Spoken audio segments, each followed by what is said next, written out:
अब हम पढ़ने वाले हैं स्टोन एनालिसिस के बारे में। तो जो स्टोन एनालिसिस होता है वो करती क्यों है? इसमें बेसिकली हम लोग स्टोन एनालिसिस से इटियोलॉजी जान सकते हैं कि कौन सी बीमारी है। इटियोलॉजी जैसे कि मेटाबॉलिक है, इन्फेक्शियस है, ड्रग रिलेटेड है या जेनेटिक एसोसिएटेड है, तो इसके लिए हमें करना होता है। दूसरा, इसकी मदद से स्टोन एनालिसिस की मदद से जब हम ये जाते हैं कि किस तरह का स्टोन है, तो उसके हिसाब से हम ट्रीटमेंट कर सकते हैं। इसको बोलते हैं टारगेटेड थेरेपी। तो टारगेटेड थेरेपी कर सकते हैं। जैसे कि यूरिक एसिड स्टोन है तो हम अल्कलाइजेशन की ज़रूरत पड़ती है, और सिस्टीन स्टोन है तो बाइंडर की ज़रूरत होती है जो कि थायराइड ड्रग से मिलता है। फिर कभी कभी क्या होता है, कुछ अलग तरह के स्टोन होते हैं, उनको भी हम आइडेंटिफाई करना चाहते हैं, तो मिक्स्ड और रेयर स्टोन्स उनको आइडेंटिफाई कर सकते हैं। और फिर हम प्रेडिक्ट कर सकते हैं कि रिकरेंस होगा कि नहीं होगा, क्योंकि कुछ स्टोन्स का रिकरेंस रेट बहुत हाई होता है। और फिर हम प्रिवेंटिव थेरेपी जो रहता है वो इफेक्टिव होगा कि नहीं, ये सब चीज़ें स्टोन एनालिसिस से बता सकते हैं। तो अब बात करें स्टोन एनालिसिस करते कैसे हैं, तो पुराने ज़माने में जो करते थे उसको बोलते हैं वेट केमिकल एनालिसिस। तो वेट केमिकल एनालिसिस में करते क्या थे कि इसमें सबसे पहले हम लोग स्टोन का पाउडर बना लेते थे। स्टोन को लिया और उसको कूच के फिर पाउडर बना लिया, और उस पाउडर को फिर हम जो रहता था सॉल्वेंट में मिलाते थे। सॉल्वेंट में मिलाने के बाद फिर अलग अलग रीएजेंट इस सॉल्वेंट में डालकर, जैसे हमने डाला तो आयंस को चेक करते थे कि इसमें कैल्शियम आयन है कि नहीं है। तो इस तरीके से जो है आयंस को चेक करते थे। तो अगर यूरिक एसिड है तो उसके लिए पर्टिकुलर रिएजेंट डालेंगे, अगर सिस्टीन का है तो उसके लिए पर्टिकुलर हम डालेंगे। तो इससे फिर हम डिटरमाइन करते थे आयंस को। तो इससे पता चलता था कि वो स्टोन किस चीज़ का बना होता है। अब इस टेस्ट का ड्रॉबैक क्या था कि अगर स्टोन जो है मिक्स्ड है या कॉम्प्लेक्स स्टोन है, तो उस केस में क्या होता है कि उसमें कई सारे कंपोजिशन होता है। उसमें कैल्शियम भी हो सकता है, फॉस्फेट भी हो सकता है, ऑक्सलेट भी हो सकता है। तो मिक्स्ड स्टोन हो गया, कॉम्प्लेक्स स्टोन हो गया, तो इसमें पता नहीं लग पाता है। और इसमें क्योंकि सिर्फ आयंस पता चलता है, तो ज़्यादा और कुछ नहीं हमें इसके बाद स्टोन के बारे में पता चलता है। दूसरा, हमें स्टोन का स्ट्रक्चर नहीं पता चलता है कि कैल्शियम है तो वो मोनोहाइड्रेट है कि डाईहाइड्रेट है, तो ये भी नहीं पता चलता है। इसमें जो रहता है स्टोन का जो अमाउंट है वो काफ़ी सारा होना चाहिए, काफ़ी सारा अमाउंट चाहिए होता है, क्योंकि हमें बार बार इसको यूज़ करके और हम बार बार रिएजेंट डाल करके यूज़ करेंगे, तो हमें सैंपल बहुत ज़्यादा चाहिए और काफ़ी टाइम कंज्यूमिंग होता है। तो अब इसका बेनिफिट क्या रहता है? बेनिफिट ये था कि ये जो टेस्ट है, इस टेस्ट को करने के लिए कोई बहुत बड़ा सेटअप की ज़रूरत नहीं होती थी, और पैसे भी काफ़ी कम लगते थे। कहीं भी रिमोट एरिया में इसको आराम से परफॉर्म कर सकते हैं। तो अगर हम बात करें तो इसका रिजल्ट काफ़ी इनएक्यूरेट रहता था, मिक्स्ड कंपोनेंट पता नहीं चलते थे, और इसको हम तोड़ करके पाउडर बना करके स्टोन को यूज़ करते थे, तो ये सैंपल के लिए डिस्ट्रक्टिव होता है। तो इसलिए ये गाइडलाइंस के द्वारा, जो अगर हम बात करें अमेरिकन और यूरोपियंस गाइडलाइन होती है, वो उसमें इसको मेथड को डिस्करेज किया जाता है, इसको यूज़ नहीं करते हैं। और जैसे मैंने बताया, कैल्शियम ऑक्सलेट, मोनोहाइड्रेट और डाईहाइड्रेट में डिफ्रेंशिएट नहीं कर पाता है। अगर कोई ड्रग इंड्यूस स्टोन है, नया है, तो वो डिटेक्ट नहीं कर सकता, क्योंकि रिएजेंट हमारे पास लिमिटेड रहते हैं, और जो 2-3 स्टोन कॉमन होते हैं उसी के रिएजेंट रखकर उन्हें ही चेक करते हैं। प्लस हम माइनर जो स्टोन के कंपोजिशन होते हैं वो भी पता नहीं करते हैं। तो अगर हम बात करें न्यू जनरेशन में, तो अब स्टोन का प्रिंसिपल क्या होता है कि हमने जो रहता है, अगर स्टोन की बात करें तो स्टोन में हम करते क्या है स्टोन डिटेक्शन में, कि जैसे कि स्टोन लिया और उसका छोटा सा पार्टिकल लिया। अब ये स्टोन से हम अलग अलग तरीके से, जैसे कि या तो पहला एक्सरे पास करा के देख सकते हैं, और फिर दूसरा जो रहता है हम क्या पास करा के देखेंगे, इंफ्रारेड इंफ्रारेड पास करा के देख सकते हैं। तो ये जो रहता है अलग अलग तरीके से हम स्टोन में अलग अलग चीज़ें पास करा करके देख सकते हैं। तीसरा जो रहता है, इसको स्टोन का सीटी स्कैन करके देख सकते हैं। जैसे हमारी बॉडी का स्कैन होता है, वैसे स्टोन का सीटी स्कैन करके देख सकते हैं। तो इस बेसिस पे जो रहता है अलग अलग टेस्ट होते हैं। फिर जब हम एक्सरे या इंफ्रारेड या सीटी स्कैन करते हैं, तो फिर जो रहता है ग्राफ बनता है कंप्यूटर पे, और उस ग्राफ का जो इंटरप्रिटेशन करते हैं हम, उस ग्राफ को कंप्यूटर में ऑलरेडी, जैसे ये कंप्यूटर है, इसमें ऑलरेडी बहुत सारे डाटा पहले से ही रहते हैं, तो उस डाटा से मैच करते हैं और स्टोन को आइडेंटिफाई करते हैं। तो स्टोन आइडेंटिफिकेशन के लिए रहता है।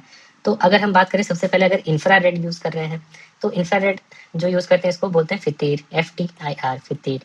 अगर हम लोग एक्सरे यूज़ करते हैं, तो एक्सरे यूज़ करके हम लोग 2 चीज़ कर सकते हैं। पहला एक होता है XRD टेस्ट होता है, जिसको बोलते हैं एक्सरे डिफ्रैक्शन, और जो दूसरा टेस्ट होता है कि हम लोग जो रहता है एक्सरे भी यूज करें और साथ साथ जो रहता है स्टोन को हम लोग बाहर से देख भी सके, तो इसको बोलते हैं SEM-EDX। तो स्टोन को बाहर से कैसे देखते हैं हम लोग?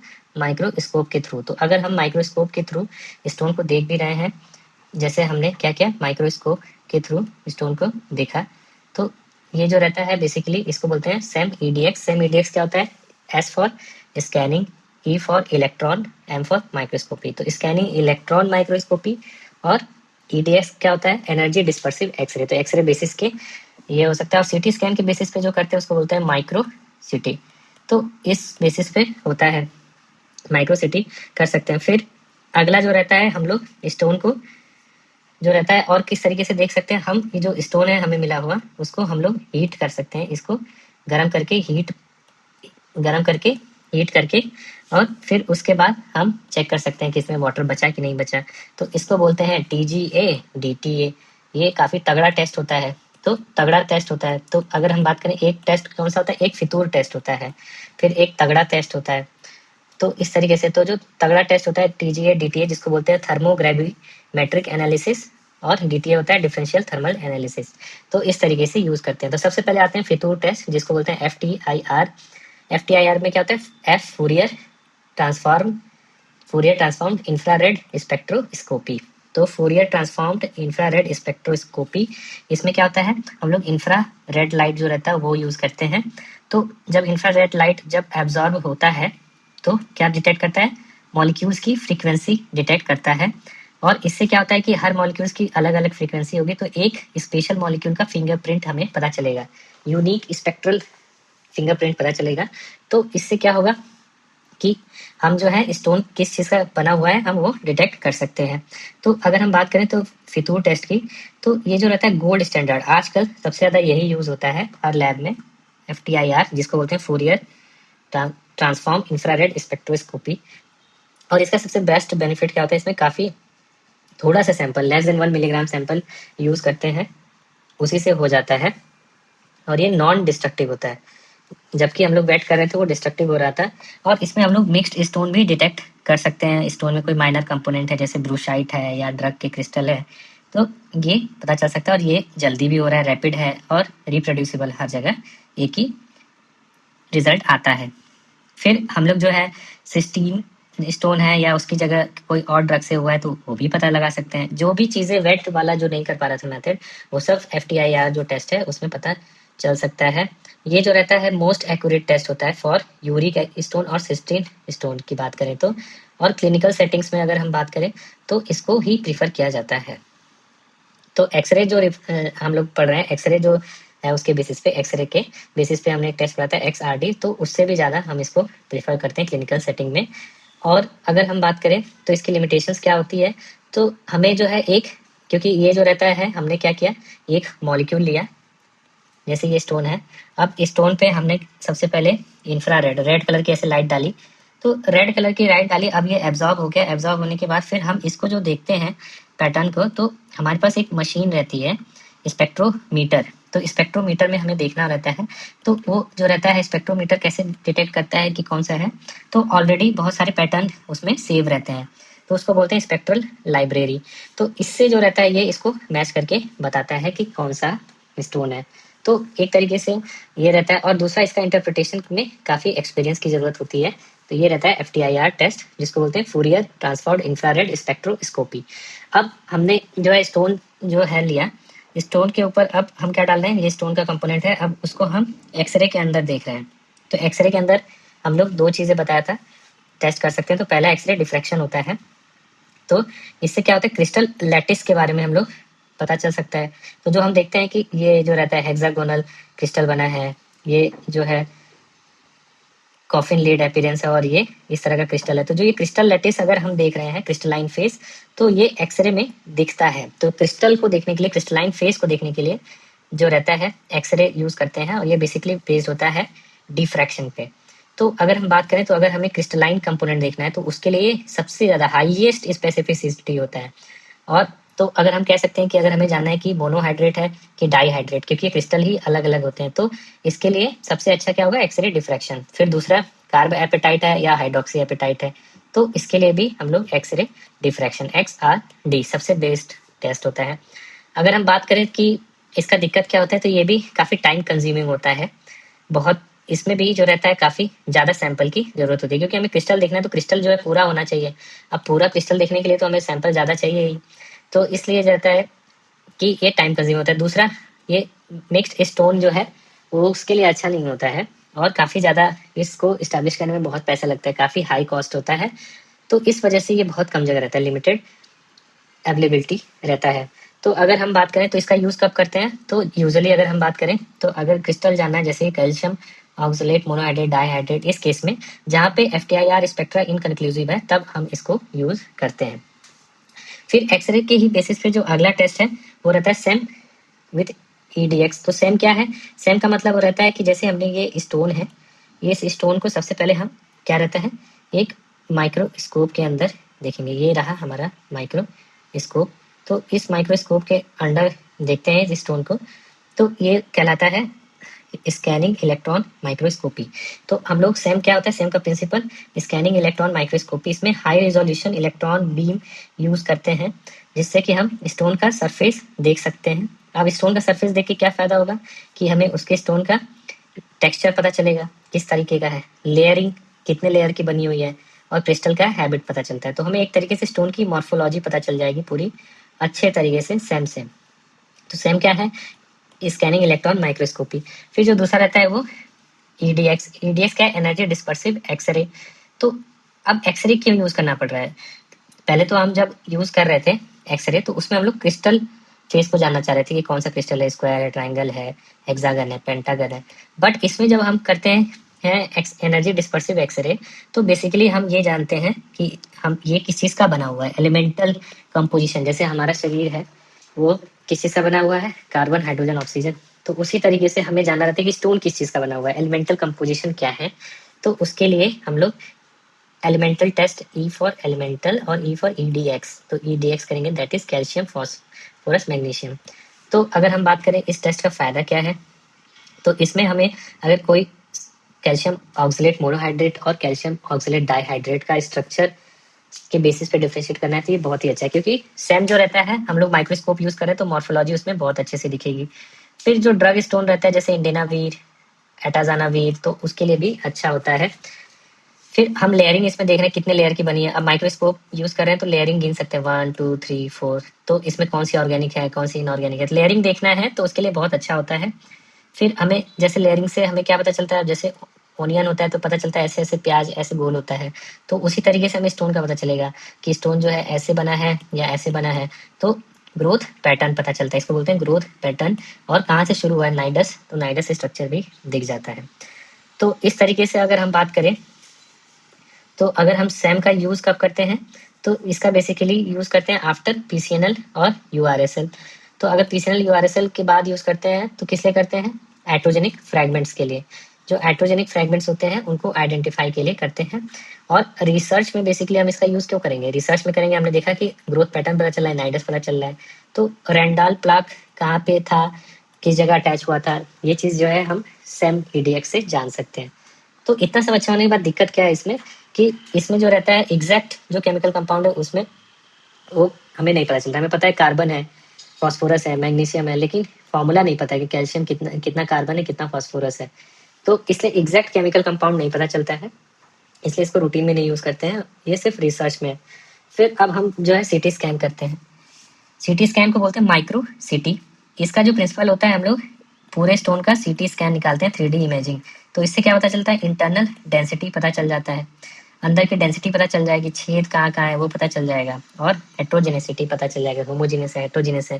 तो इससे क्या होगा, इससे हम लोग जान सकते हैं, इससे भी नाइडस के बारे में जान सकते हैं और ग्रोथ रिंग्स के बारे में जान सकते हैं। जैसे यहाँ से स्टोन बनना चालू हुआ और इस तरीके से बन रहा है, तो ये जो है नाइडस पॉइंट एक तो पता चल गया, और दूसरा ये ग्रोथ रिंग्स कि किस तरीके से ग्रोथ हो रहा है। फिर ये जो पूरा है स्ट्रक्चर, इसको क्या बोलेंगे, लैमिनेशन। तो ये लैमिनेशन भी पता चल गया।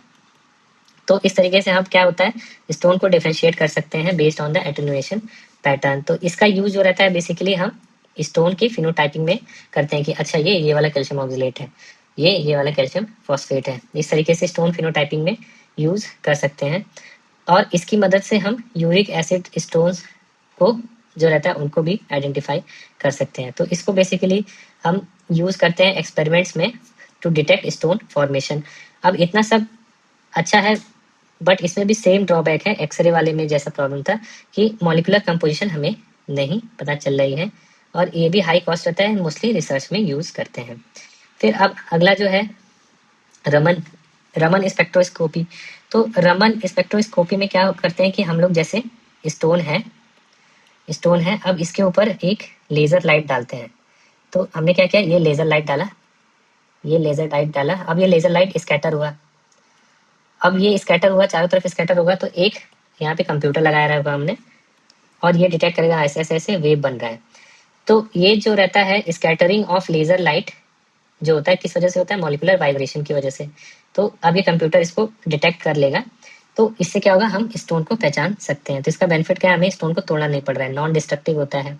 सैंपल को तैयार करने की जरूरत नहीं है, जैसे सैंपल बस लो और लाइट डाल दो, और ये डिवाइस कहीं भी हम यूज़ कर सकते हैं, पोर्टेबल डिवाइस होता है। और इसका सबसे बढ़िया यूज़ किस में कर सकते हैं, यूरिक एसिड और सिस्टीन स्टोन में। तो ऑर्गेनिक कंपाउंड्स के लिए बहुत ही अच्छा है। तो इसको हम घर पे यूज़ कर सकते हैं, पॉइंट ऑफ केयर जिसको बोलते हैं, या इंट्रा ऑपरेटिव भी यूज़ कर सकते हैं। तो इस तरीके से हम बोले तो ये जो रहता है, हम बात करें तो इससे हम मैट्रिक्स का जो कंपोनेंट होता है उसको भी आइडेंटिफाई कर सकते हैं। तो इसकी मदद से हम जो रहता है मैट्रिक्स थ्योरी जो रहती है जिसमें प्रोटीन का इन्वॉल्वमेंट है वो हम आइडेंटिफाई कर सकते हैं। तो इतना अच्छा होने के बाद भी इसमें दिक्कत क्या होती है कि कुछ स्टोन्स होते हैं उनके सिग्नल्स वीक होते हैं, जो ये सिग्नल्स दे रहा है अभी सारी चीज़ तो इसी पर डिपेंडेंट है, ये सिग्नल्स वीक होते हैं।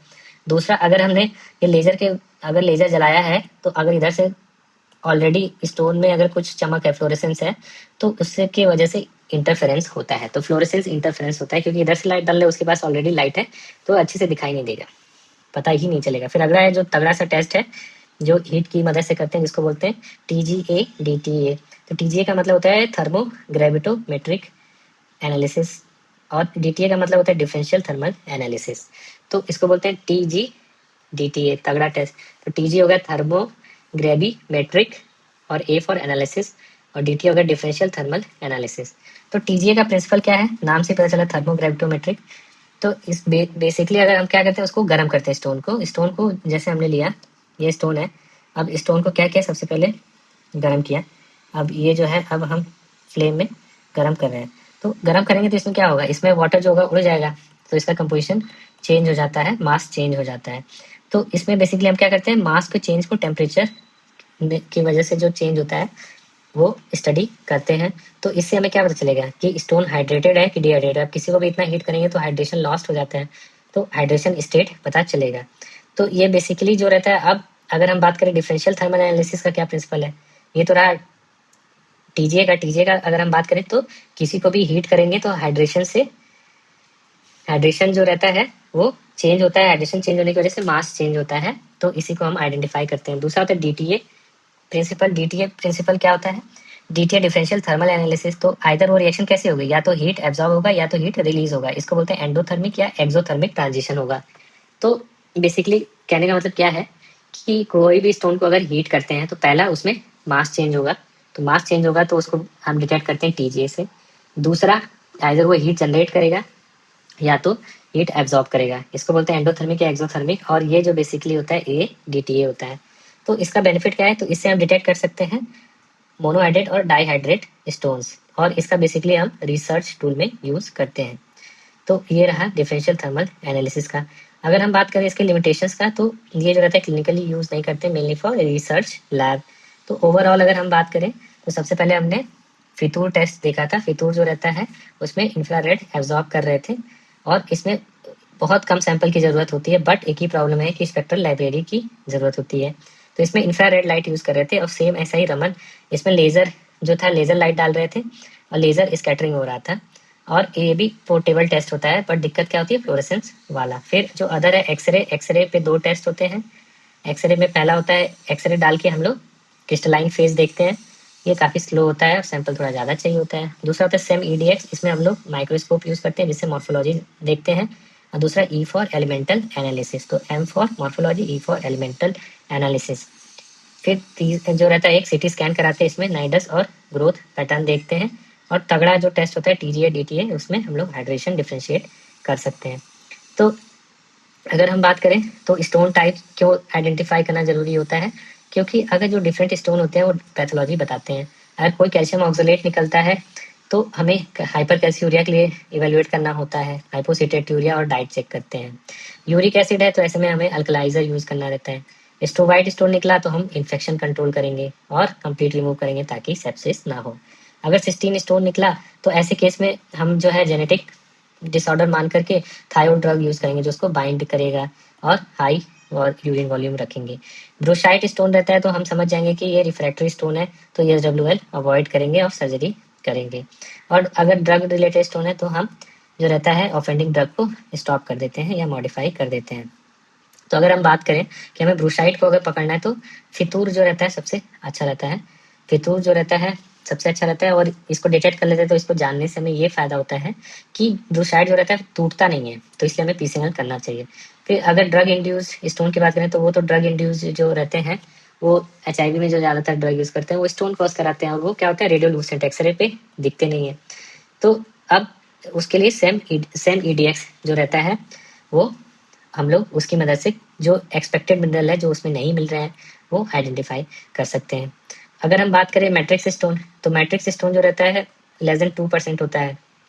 तो इसमें एक्चुअली क्या होता है, ये प्रोटीनेशियस स्टोन होते हैं। इसमें UTI के बाद होता है या जिसको बार बार UTI होता है, तो ऐसे केस में प्रोटीनेशियस स्टोन होते हैं। तो इसमें हम लोग फितूर और रमन दोनों को मिलाकर करना चाहिए। फितूर में जैसे हम क्या कर रहे थे, फितूर में जैसे ये स्टोन है तो फितूर के लिए हम ये इंफ्रारेड लाइट डाल रहे थे, जबकि रमन क्या कर रहे थे, रमन जो था ऐसे लेजर लेकर खड़े थे, तो ये लाइट डाले थे, लेजर इधर इधर स्कैटर हो रहा था और दोनों जो था कंप्यूटर पे डाटा एनालिसिस कर रहे थे। तो ये फितूर और रमन से हम लोग मैट्रिक्स स्टोन कर सकते हैं।